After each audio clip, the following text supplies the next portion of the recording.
Before going to bed, I overheard a strange conversation between my daughter-in-law and my son. After Thanksgiving, he goes straight to the nursing home. I kicked the door open and shouted, "Before you go, I'll show you a special film." And when I pressed play on the TV, my daughter-in-law fainted. "I'm glad to have you here. Follow my story until the end and comment the city you're watching from, so I can see how far my story has reached. My name is Edward, and I'm 67 years old. 2 years ago, I thought I'd lost everything when my beloved wife Martha passed away from cancer. But I was wrong. I hadn't lost everything then. I was about to lose what little I had left, and it would come from the people I trusted most. It was the night before Thanksgiving, and I was shuffling down the hallway in my slippers, heading to the kitchen for my evening glass of warm milk. The routine had become sacred to me since Martha died. She used to make it for me every night, adding just a touch of honey the way I liked it. Now I made it myself, a small ritual that kept her memory alive. The house was quiet, except for the soft murmur of voices coming from the living room. My son Leonard and his wife Ava were having what sounded like a serious conversation. I wasn't trying to eavesdrop, but their voices carried down the hallway, and something in Ava's tone made me pause. "After Thanksgiving, he goes straight to the facility," she was saying, her voice cold and matter-of-fact. "I've already spoken to Sunset Manor. They have an opening next week."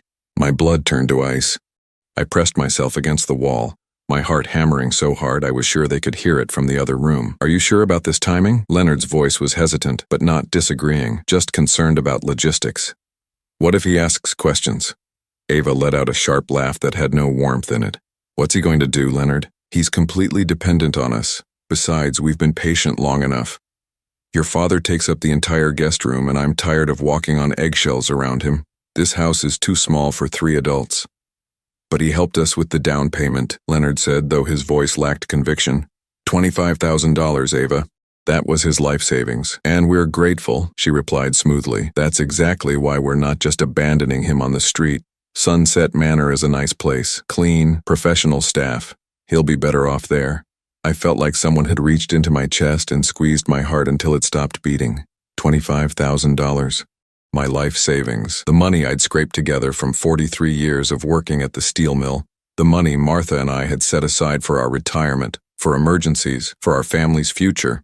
I'd given it to them willingly when they said they were struggling to buy this house. "What about the rest of his money?" Leonard asked. "His pension? His Social Security? Power of attorney, remember?" Ava's voice was practically purring now. "Once he's in the facility, and we can prove he needs full-time care, we can manage all his finances. The pension alone is $1,800 a month, plus his Social Security. That's almost $3,000 monthly we can use to pay for this house." The walls seemed to be closing in around me. I had to grip the doorframe to keep from falling. These people, my son and his wife, weren't just planning to abandon me. They were planning to steal from me. They were planning to warehouse me in some facility and take control of every penny I had. "I just feel bad about it sometimes," Leonard mumbled. "Don't," Ava snapped. "Your father had his life. He raised you. He had his marriage. He had his career. Now it's our turn. We're young, Leonard. We deserve to enjoy our lives without some old man shuffling around, leaving his pills everywhere and monopolizing the bathroom for an hour every morning."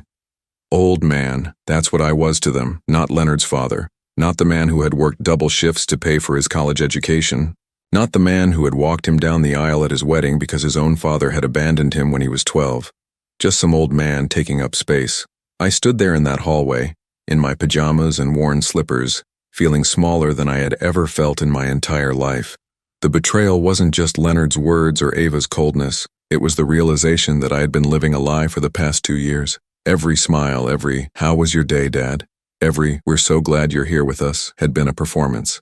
"The papers are already signed," Ava continued. "I told them he has early-stage dementia and can't make decisions for himself anymore." "But he doesn't have dementia," Leonard protested weakly. "Who's going to know? He's old, he's grieving, he's confused. The staff at Sunset Manor deals with families like ours all the time. Adult children who can't handle the burden anymore." Burden. The word hit me like a physical blow. I thought about all the ways I'd tried to make myself useful since moving in with them. I cooked dinner 3 nights a week. I kept the yard immaculate. I paid for groceries every other week with my pension money. I babied their temperamental old furnace and fixed every leaky faucet and squeaky door in this house. I thought I was contributing. I thought I was earning my place. But to Ava, I was just a burden. "When do we tell him?" Leonard asked. "We don't," Ava said firmly. "We wake up Monday morning. pack his things, and drive him there. Clean break. No drama, no arguments, no guilt trips. By Monday night, this house will be ours again. I couldn't listen anymore. My legs felt like they were going to give out, and I needed to get back to my room before they heard me. I crept down the hallway, each step feeling like I was walking through quicksand. Once inside my room, I closed the door as quietly as I could and sat heavily on the edge of my bed. The room suddenly looked different to me. This wasn't my room, I realized. This was their guest room. I was just a temporary occupant and my time was up. I looked around at my belongings, Martha's photograph on the nightstand, my clothes hanging in half the closet, my medications lined up on the dresser. 2 years of trying to build a new life, and it was all about to be packed up and shipped off to Sunset Manor. But as I sat there in the darkness, something else began to grow alongside the hurt and betrayal. It started as a tiny spark of anger, and it grew hotter with each passing minute. They thought I was helpless. They thought I was just some confused old man who would go along with whatever they decided. They had no idea who they were dealing with. I hadn't survived 43 years in a steel mill by being passive. I hadn't raised Leonard as a single father after his mother died by giving up when things got tough. And I sure as hell wasn't going to let some manipulative woman and my weak-willed son steal my life and my dignity without a fight. Leonard and Ava had made one crucial mistake. They assumed I was defenseless. Tomorrow was Thanksgiving, and they had no idea what kind of feast I was about to serve them. I barely slept that night. Every time I closed my eyes, I heard Ava's voice saying burden and old man. By 5 in the morning, I gave up trying to sleep and sat in my chair by the window, watching the sun come up over the neighborhood I'd helped them move into. This house, this beautiful 2-story colonial with the wraparound porch and mature oak trees, existed because of me. Not just the $25,000 down payment, though that had been everything Martha and I had saved. I'd also spent countless weekends here over the past 2 years fixing, improving, maintaining. I'd replaced the entire plumbing in the upstairs bathroom. I'd rewired the kitchen when the old electrical work started throwing sparks. I'd painted every room except their master bedroom.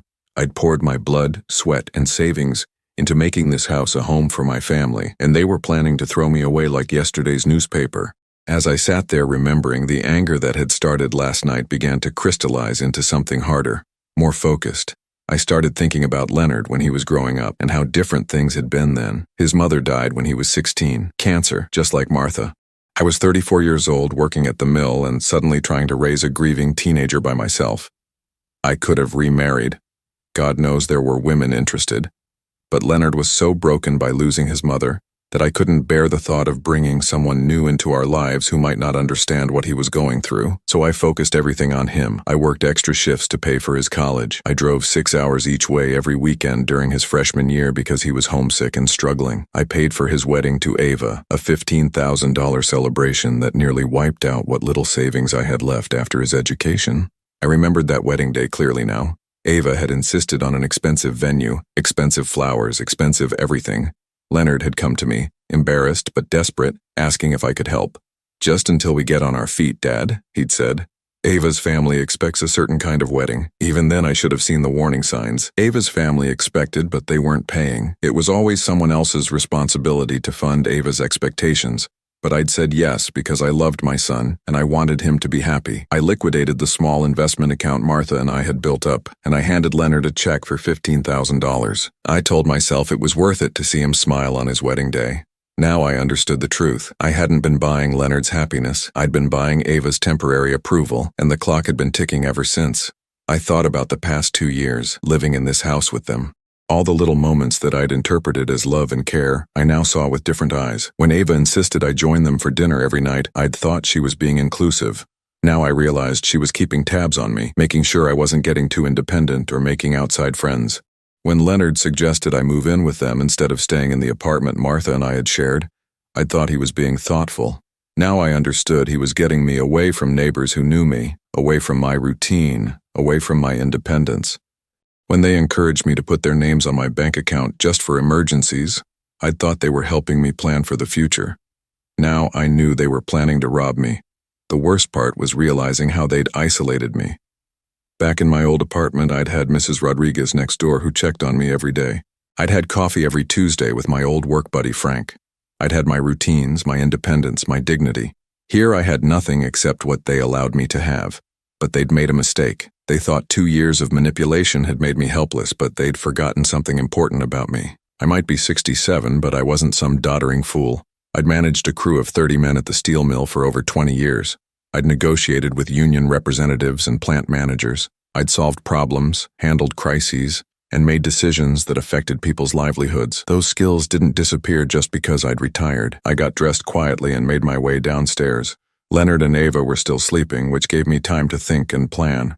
I made my coffee and sat at the kitchen table with a notepad, just like I used to do when I was working through a problem at the mill. First, I needed information. I walked to Leonard's home office, where he kept all the household files. I'd helped him organize this filing system when they first moved in, so I knew where everything was.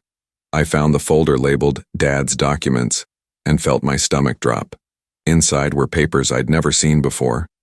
Power of attorney documents with my signature, but I didn't remember signing them. Medical assessments claiming I had early-stage dementia, signed by a doctor I'd never met. And worst of all, admission papers for Sunset Manor with my information filled out and a deposit already paid. My hands were shaking as I read through everything. They hadn't just been planning this for a few weeks.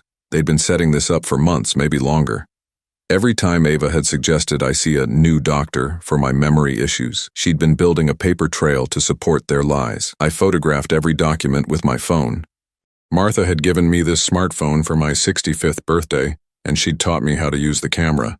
"You never know when you might need evidence of something, Eddie," she'd said with a laugh. If only she'd known how right she was. Next, I checked their financial documents. Leonard had always been careless about leaving papers out, and I found their bank statements in a stack on his desk. What I saw made my blood boil. They'd been spending my down payment money on luxury purchases, a $5,000 weekend getaway to Napa Valley last month.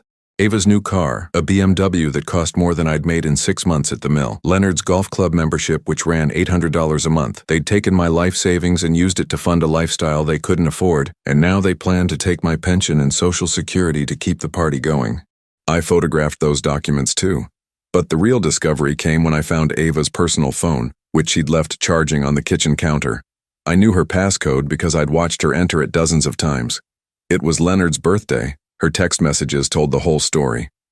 Conversations with her sister about how Leonard's dad is finally going into a home and how they'd finally have some privacy. Messages with someone named Rick that made my skin crawl, talking about their special friendship and how she'd be free to travel once I was out of the picture. And most damning of all, a conversation with someone at Sunset Manor discussing my behavioral issues and aggressive tendencies that would justify keeping me sedated and isolated. They weren't just planning to steal from me. They were planning to drug me into compliance. I saved screenshots of everything and sent them to my own phone. Then I deleted the evidence of my snooping from her phone. As I sat there in their kitchen, surrounded by the evidence of their betrayal, I felt something I hadn't felt in years.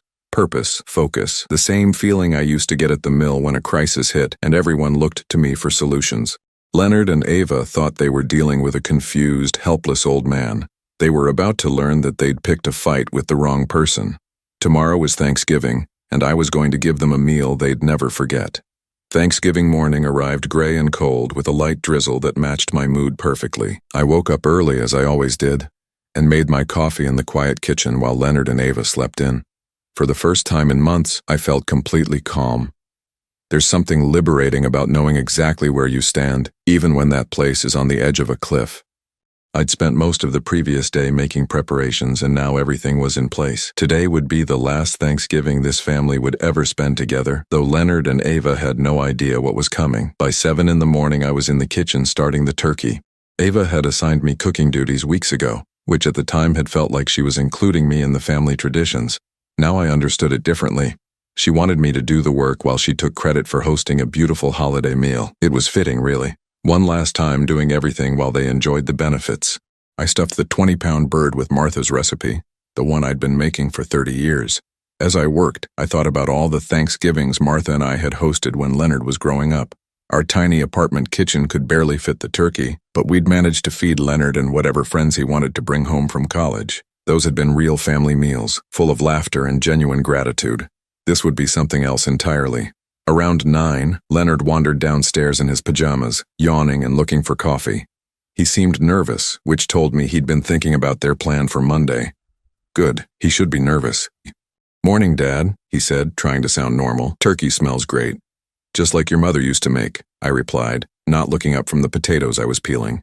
She always said Thanksgiving was about being grateful for family. I watched him flinch slightly at that. Leonard had always been a terrible liar, even as a child. He got that from his mother, who couldn't keep a secret to save her life. It was one of the things I'd loved about her. Yeah, well, Leonard mumbled, pouring his coffee. Mom always made everything special. She did, I agreed. She also taught me that family loyalty is everything, that you stand by the people you love no matter what. Leonard's hand shook slightly as he lifted his coffee cup, and I knew my words were hitting their target. He excused himself and went back upstairs, probably to report to Ava that I was acting strange. Let him. Today, I wanted them both on edge. Ava emerged around 10:30, dressed in a cream-colored sweater that probably cost more than my monthly pension. She'd done her hair and makeup as if we were expecting company, though it would just be the three of us. Everything about Ava was performance, I realized. Even her marriage to my son was just another show. "Edward, you've been busy," she said, surveying the kitchen with that fake smile she'd perfected. "Everything looks wonderful." "I wanted today to be special," I told her, meeting her eyes directly. "I have a feeling it's going to be memorable." Something flickered across her face at that. A moment of uncertainty, but she recovered quickly and started fussing with the table settings, rearranging things that didn't need rearranging. Nervous energy, I realized. She was feeling the pressure too. Perfect.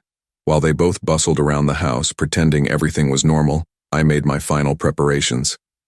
I'd hidden a small digital recorder in the living room the night before, tucked behind one of Ava's decorative pillows. I'd also set up my laptop in my bedroom, connected to the living room television through the wireless system Leonard had installed last Christmas. Everything was ready.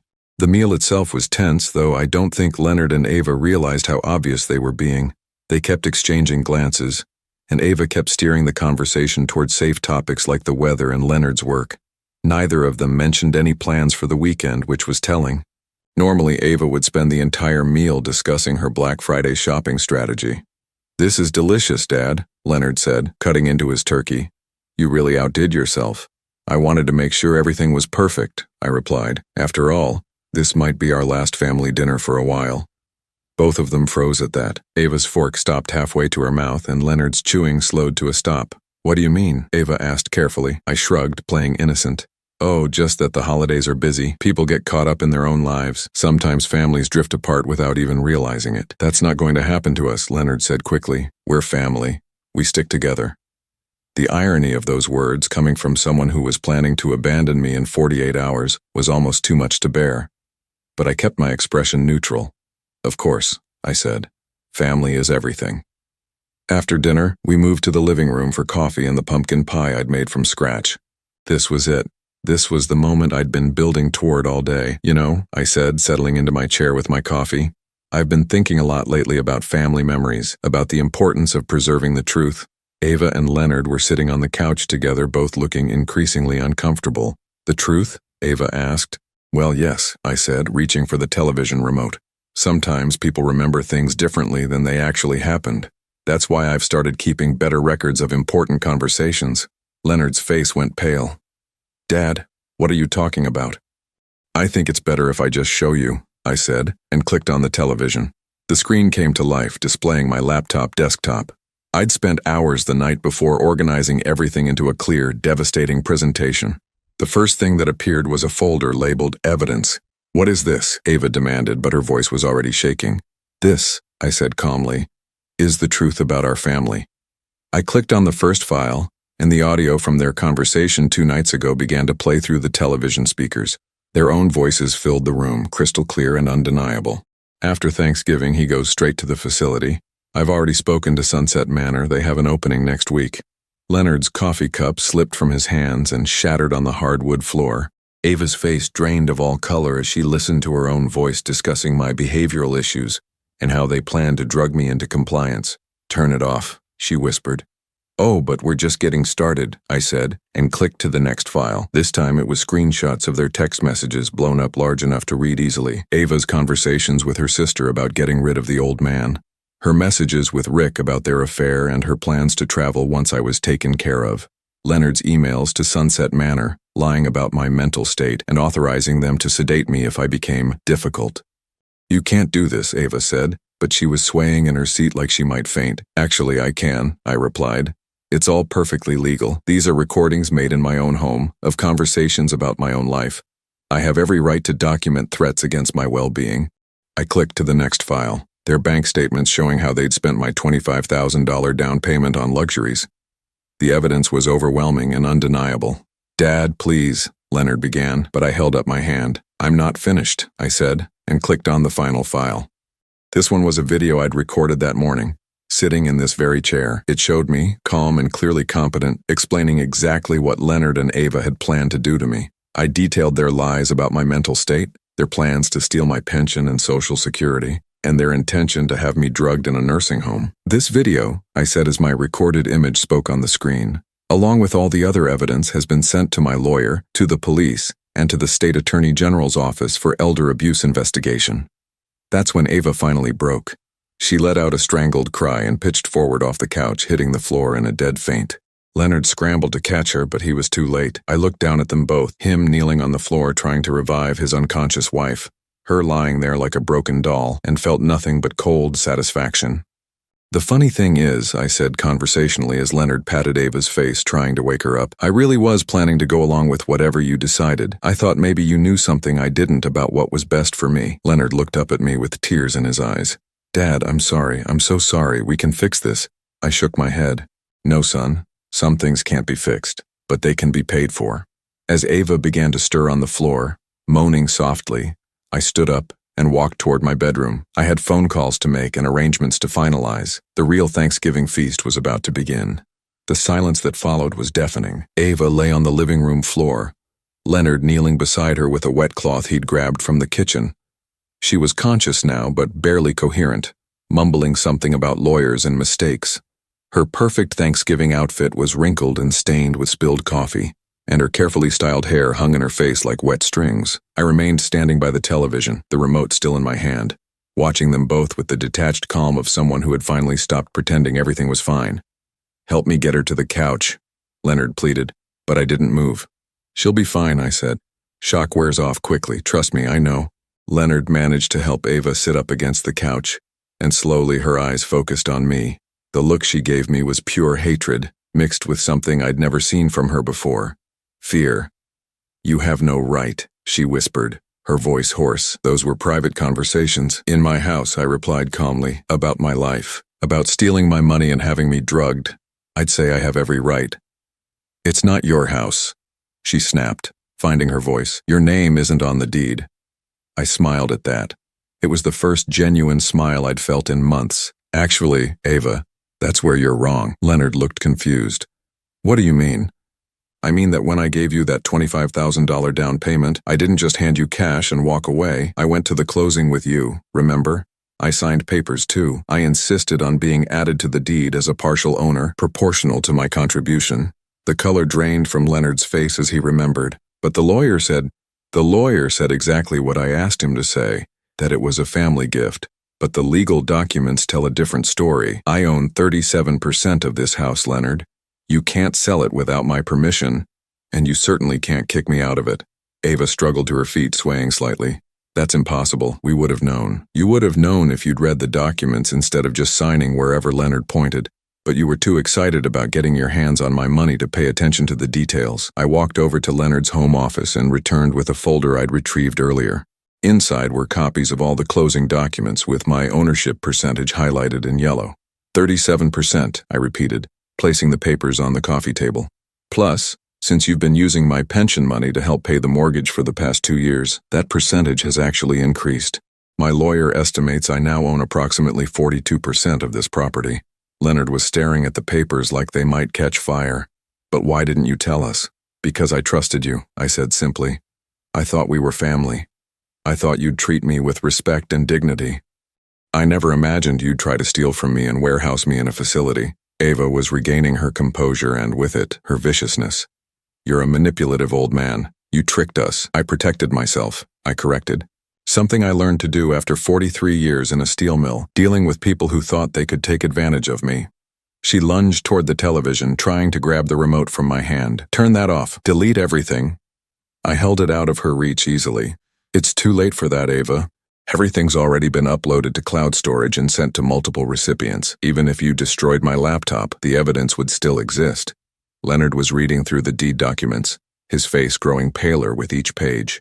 Dad, this changes everything. We didn't know you owned part of the house. It changes nothing, I said firmly. You still planned to steal from me. You still lied to doctors and nursing homes about my mental state. You still conspired to drug me and take control of my finances. The fact that you didn't realize I could fight back doesn't make your crimes any less serious. Ava was pacing now, her hands shaking with rage. Crimes, don't be ridiculous. We're your family. We were trying to take care of you. By lying about my mental health, by planning to have me sedated, by stealing my pension, I shook my head. That's not care, Ava, that's elder abuse and it's a felony. The weight of that word, felony, hit them both like a physical blow. Leonard sank into his chair and Ava stopped pacing. What do you want? Leonard asked quietly. I want my dignity back, I said. I want my independence back, and I want both of you out of my life. You can't kick us out, Ava protested. Even if you own part of the house, we own the majority. True, I agreed, but I can make your lives very uncomfortable. I can refuse to sign any sale documents if you decide to move. I can demand my share of the equity if you want to refinance. I can invite friends over whenever I want, since this is my home too. I can play my music as loud as I want, cook whatever I want, come and go as I please. I paused, letting that sink in. Or, I continued, I can make this very simple for everyone. Leonard looked up hopefully. What do you mean? I mean, I'll sell you my share of the house, fair market value based on a professional appraisal. You can buy me out and I'll disappear from your lives forever. Ava's eyes narrowed. How much? I'd already had the house appraised, of course. I'd been busy over the past 24 hours. The current market value is $380,000. My 42% share comes to $159,600. Leonard choked. We don't have that kind of money. Then you'll need to get a loan. Or sell the house and split the proceeds. Either way, you'll have your freedom and I'll have mine. This is extortion, Ava hissed. No, I said calmly. This is business. You wanted to steal my pension and Social Security to pay for your lifestyle. This way, you get to keep your house, and I get fair compensation for my investment. Everyone wins. Ava was looking desperate now. What about the nursing home? We've already paid the deposit. That's your problem, I replied. You should have asked me before making decisions about my life. Leonard was staring at his hands, finally understanding the full scope of what they'd done. Dad, I'm sorry. I know that doesn't fix anything, but I need you to know that I'm ashamed of what we planned. Are you? I asked. Or are you just sorry you got caught? He looked up at me with tears in his eyes. I'm sorry for all of it.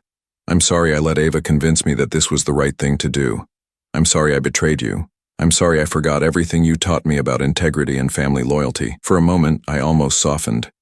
This was my son, the boy I'd raised, the young man I'd sacrificed everything for. But then I remembered his voice on that recording discussing my behavioral issues and agreeing to have me drugged. I appreciate the apology, I said finally. But it doesn't change anything. Trust, once broken, can't be repaired with words. Ava had been quiet for several minutes, but now she spoke up, her voice cold and calculating. Fine, we'll buy you out, but it will take time to arrange financing. You have 30 days, I said.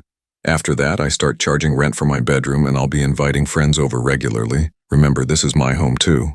30 days isn't enough time, Leonard protested. It's more time than you were planning to give me, I pointed out. Monday morning, remember? Pack his things and drive him to Sunset Manor. Leonard winced at his own words being quoted back to him. I've already spoken to a lawyer, I continued. Everything is documented and legal. If you try to force me out or interfere with my daily life in any way, I'll file charges immediately. Elder abuse, financial exploitation, conspiracy to commit fraud. The authorities take these things very seriously these days. Ava was studying me with new eyes as if seeing me for the first time. You planned all of this. I protected myself, I corrected again. Something you should have expected from a man who survived 67 years in this world.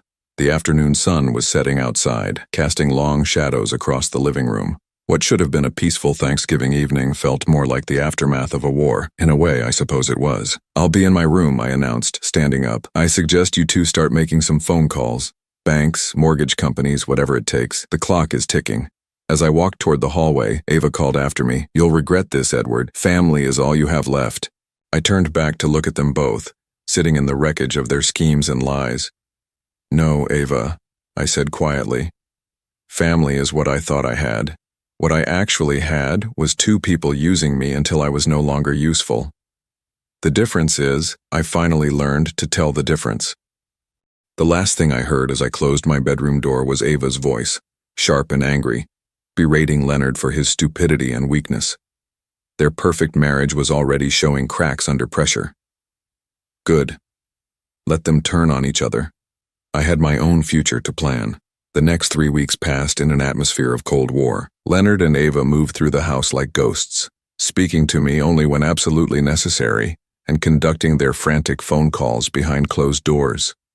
I could hear fragments of their conversations, desperate calls to banks, heated arguments about credit scores and loan applications, bitter fights about whose fault this whole mess was. I, meanwhile, had never been more productive. I spent my days reorganizing my life with the methodical precision I'd once used to manage mill operations.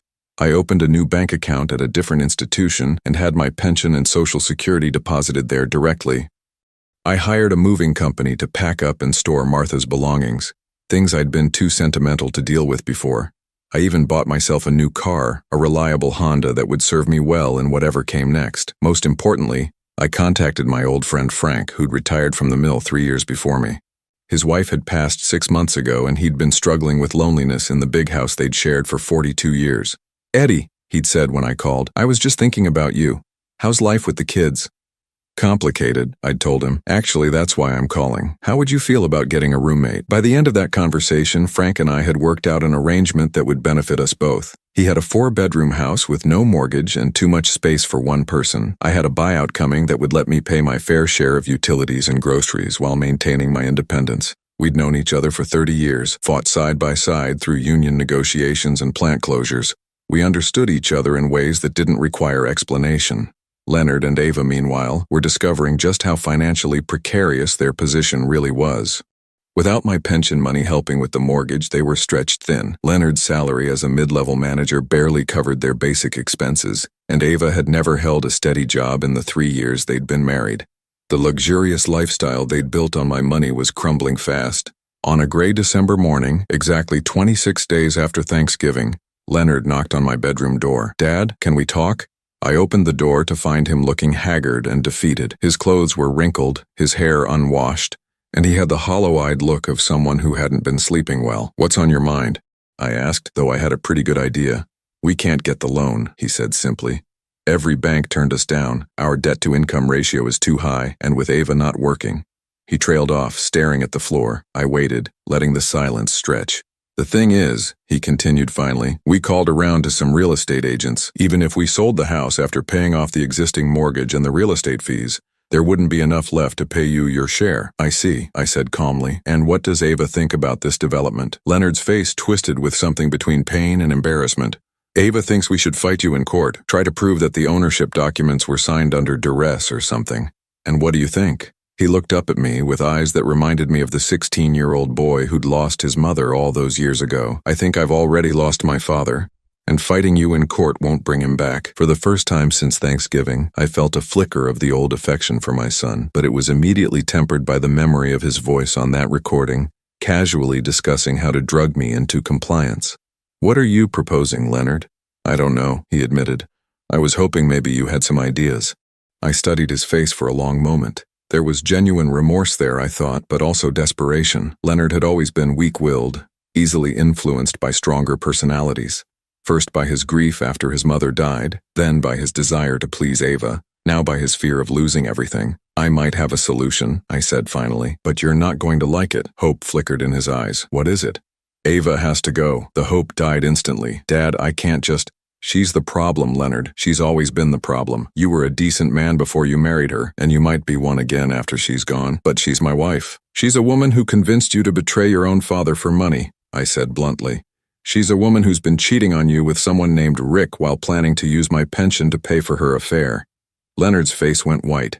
"What are you talking about?" "I have her text messages, remember? She's been seeing this Rick person for months. They have plans to travel together once you got my money under control. Did you really think she'd stick around once the financial pressure got too intense?" I pulled out my phone and showed him the screenshots I'd saved. Leonard read them in silence, his face cycling through shock, pain, and finally, a cold anger I'd never seen from him before. "She's been planning to leave me," he said quietly. "The moment she got what she wanted." I confirmed. "You were just a means to an end, son. A way to get access to my money in this house." Leonard sank into the chair by my window, holding his head in his hands. I'm such an idiot. You're a man who fell in love with the wrong woman, I said, more gently than I'd spoken to him in weeks. It happens to the best of us. What am I supposed to do now? You divorce her, I said simply. You file for divorce on grounds of adultery, and you use those text messages as evidence. Then you and I work out a new arrangement. Leonard looked up at me suspiciously. What kind of arrangement? I'll forgive the debt in exchange for full ownership of the house, I said. You can continue living here while you get back on your feet, but the house becomes mine. No more pretending we're equals when I'm the one paying the bills. And then what? Then you decide what kind of man you want to be, I said. The kind who honors his commitments and treats his family with respect, or the kind who schemes and lies to get what he wants. Leonard was quiet for a long time, staring out the window at the backyard he'd planned to enjoy while I rotted in a nursing home. She'll fight the divorce, he said finally. Let her try. I have enough evidence of her adultery and her financial abuse to bury her in court. Plus, she has no income and no assets of her own. What's she going to fight with? What about Rick? What about him? He's been having an affair with a married woman who was planning to steal from her elderly father-in-law. You think he's going to stick around when this gets messy? Leonard nodded slowly, understanding dawning on his face. You really think she'll just leave? I think Ava is a predator who moves on when her current target stops being profitable, I said. Give her 2 weeks of legal bills and public humiliation and she'll be gone. The conversation was interrupted by the sound of the front door slamming. Ava was home from whatever shopping expedition she'd been on, probably charging more debt to credit cards they couldn't afford to pay. Leonard, her voice called from downstairs. Where are you? We need to talk. Leonard and I looked at each other. Now or never, I said quietly. He took a deep breath and stood up. I guess it's time to find out who I really am. As we walked downstairs together, I felt something I hadn't experienced in months. Respect for my son. Not love, not yet. That would take time to rebuild if it ever could be. But respect for a man finally ready to face the consequences of his choices. Ava was in the kitchen, surrounded by shopping bags from expensive stores. She looked up as we entered, and I saw her eyes narrow as she took in our unified front. What's going on? She asked. But her voice was already tense with suspicion. Leonard walked over to the kitchen counter and picked up his laptop. I need to show you something, Ava. Leonard, what are you doing? But she was already backing toward the door, her predator's instincts telling her that the game had changed. I'm showing you some text messages, Leonard said, opening the laptop and turning it toward her. Messages between you and Rick about your plans for after we got control of Dad's money. Ava's face went through the same color changes I'd watched Leonard experience upstairs. Shock, denial, fear, and finally, cold calculation. Those are fake, she said quickly. He's manipulating you, Leonard. Can't you see what he's doing? Are they fake? Leonard asked quietly. Are the messages about leaving me once you got what you wanted fake? Are the plans to travel with Rick fake? Ava glanced between us, realizing that her usual tactics weren't going to work this time. When she spoke again, her voice was different, harder, more honest than I'd ever heard it. Fine, she said. Yes, I was planning to leave, but can you blame me? Look at this life, Leonard. Look at what we've become. Struggling to pay bills, taking care of your decrepit father, stuck in this boring suburban nightmare. So you decided to steal from him and abandon me? I decided to take what we deserved and start over somewhere better, with someone who actually has ambition. Leonard nodded slowly, as if her words were confirming something he'd already known, but been afraid to admit. I want you out, he said simply. You can't kick me out. I'm your wife. Not for much longer. Leonard's voice was steady now, resolved. I'm filing for divorce tomorrow. Adultery and financial abuse. Dad has evidence of everything. For the first time since I'd known her, Ava looked genuinely afraid. Leonard, please, we can work this out. I'll break it off with Rick. We can go to counseling. It's too late for that. You'll have nothing without me, she said desperately. You'll lose the house, your credit will be ruined, you'll be stuck taking care of your father until he dies. Leonard looked at her for a long moment, then glanced at me. Maybe, he said, but at least I'll be able to look at myself in the mirror. Ava's desperation turned to fury in an instant. You're both pathetic, she snarled. A weak, spineless man and a manipulative old fool. You deserve each other. She stormed out of the kitchen and we could hear her stomping around upstairs, presumably packing. Leonard and I stood there in the silence, listening to drawers slamming and closet doors banging. How do you feel? I asked him. Terrified, he admitted, but also relieved, like I can finally breathe again. Within 2 hours, Ava was gone. She left with 3 suitcases and a stream of threats about what her lawyer would do to us. She also left behind about $15,000 in credit card debt and a car lease she couldn't afford, but she was gone. That evening, Leonard and I sat in the living room where this had all started a month earlier. The atmosphere was completely different now, not warm exactly, but honest in a way it had never been before. "I'm sorry, Dad," Leonard said quietly. "I know I keep saying that, but I need you to know I mean it." "I know you do," I replied. "The question is, what are you going to do about it?" "Whatever it takes," he said, "however long it takes." I nodded. "We'll see." It wasn't forgiveness, not yet, but it was a beginning. 6 months later, I was sitting on Frank's back porch, watching the sunset paint the sky in shades of orange and pink that reminded me of the sunsets Martha and I used to watch from our old apartment balcony. The peace I felt was something I hadn't experienced in years, not the exhausted quiet of someone who'd given up fighting, but the deep satisfaction of someone who'd fought and won. Frank emerged from the kitchen carrying 2 beers and his famous grilled cheese sandwiches. At 71, he moved a little slower than he used to, but retirement had been kind to him. We'd fallen into an easy routine over the past months, 2 old friends who understood the value of companionship without constant conversation. "Any word from Leonard today?" Frank asked, settling into his chair with a grunt. "He called this morning," I said, accepting the beer gratefully. "The divorce is final as of yesterday." "How's he holding up?" "Better than I expected.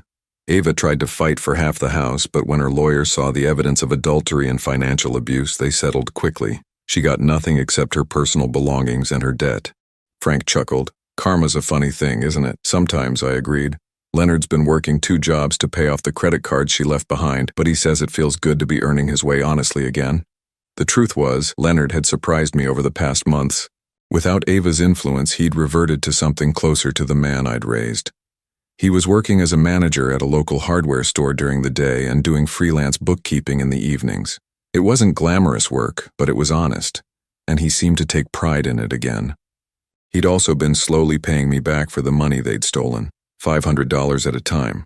I didn't need it. My pension and Social Security were more than enough for my modest needs, but I understood that he needed to do it. Some debts weren't really about money. "You know what I heard today?" Frank said, taking a sip of his beer. "Mrs. Patterson from down the street told me that Ava's been calling around the neighborhood, trying to get people to feel sorry for her, claiming you and Leonard conspired against her." "What did Mrs. Patterson tell her?" "That anyone who'd try to put a good man like you in a nursing home against your will deserved whatever she got." Frank grinned. Apparently, Ava didn't like that response. I wasn't surprised that Ava was still trying to play the victim. According to Leonard, she'd moved in with Rick temporarily, but that relationship had soured quickly once Rick realized she came with baggage and no money. Last he'd heard, she was living with her sister in another state, still claiming that everyone had treated her unfairly. Some people never learned to take responsibility for their choices. My phone buzzed with a text message, and I smiled when I saw it was from Leonard. "Having dinner with Sarah tomorrow night, thought you should know. Sarah was a nurse at the clinic where Leonard had been getting counseling. She was a widow with 2 teenage children, and from what Leonard had told me, she was everything Ava wasn't: kind, hardworking, and completely unimpressed by material possessions. They'd been taking things slowly, which showed a maturity in Leonard that I hadn't seen in years." "Good news?" Frank asked, noticing my smile. "Leonard's got a date tomorrow night." "The nurse?" "The same one." I'd told Frank about Sarah, of course. After 6 months of living together, we'd shared most of our important stories. "I think this one might be different. You sound hopeful." "I am," I admitted. "For the first time in years, I think Leonard might actually be happy. Really happy, not just trying to please someone else." Frank nodded thoughtfully. "What about you? You happy?" It was a good question. Was I happy? I thought about the past year. The betrayal, the confrontation, the months of rebuilding. It had been painful, but it had also been necessary. "Yes," I said finally. "I think I am." And I was. Living with Frank had given me something I'd lost without realizing it: independence. We shared expenses and companionship, but I wasn't anyone's burden or responsibility. I cooked when I felt like it, went to bed when I was tired, and spent my money on things that brought me joy instead of funding someone else's lifestyle. I'd also reconnected with old friends from the mill, men I'd lost touch with during the years I'd spent trying to be the perfect father and grandfather to people who didn't appreciate the effort. We met for coffee twice a week and played poker every Friday night. For the first time since Martha died, I had a social life that belonged to me. "You know what the funny part is?" I said to Frank. I was actually ready to go along with their plan. If they'd just asked me honestly about moving to a care facility, if they'd treated me with respect and included me in the decision, I might have agreed. Really? Really? This house was getting too big for me after Martha died. I was lonely, struggling with basic maintenance, worried about what would happen if I fell or got sick. Part of me thought maybe they were right, that I needed more help than I wanted to admit, but they didn't ask. No, they decided for me. They lied to me, stole from me, and planned to drug me into compliance. And two, they treated me like a problem to be solved instead of a person with rights and feelings. Frank was quiet for a moment, watching a cardinal land on the bird feeder we'd hung from the old oak tree. My daughter wanted to put me in a place after Helen died, he said finally.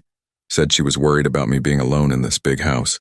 What did you tell her? I told her I'd consider it when I was ready, but that I wasn't ready yet. She respected that. He smiled. Having you here has shown her that there are other ways to handle getting older. She's stopped bringing up the nursing home idea. Good, I said. Everyone deserves to make their own choices about how they want to live. As the sun continued to set, I found myself thinking about Martha. She would have been horrified by what Leonard and Ava had planned, but I thought she would have been proud of how I'd handled it. Martha had always been the stronger one in our marriage, the one who stood up to bullies and protected the people she loved.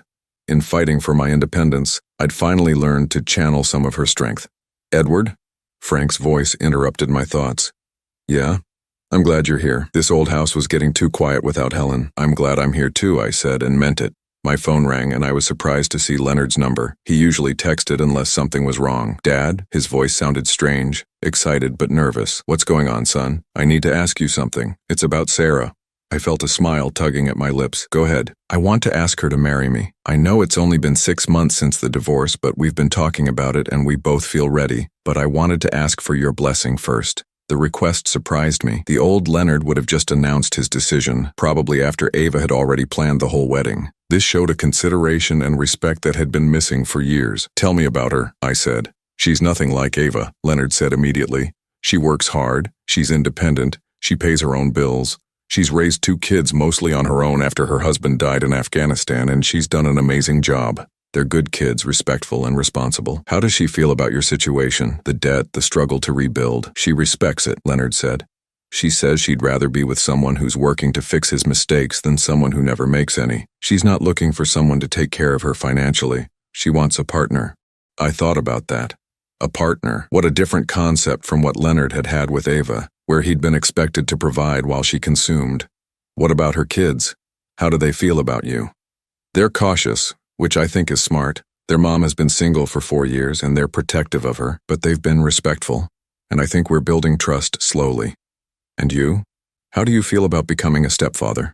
Leonard was quiet for a moment. Terrified, he admitted, but also excited. These kids have been through a lot, losing their father and watching their mother struggle. I want to be someone they can count on, someone who adds stability to their lives instead of chaos. The maturity in his voice was remarkable. This wasn't the same man who'd been willing to drug his own father to avoid inconvenience. You have my blessing, I said finally. But more than that, you have my respect. You've become the man I always hoped you'd be. I could hear Leonard's intake of breath over the phone. Thank you, Dad. That means everything to me. When are you going to ask her? Tomorrow night?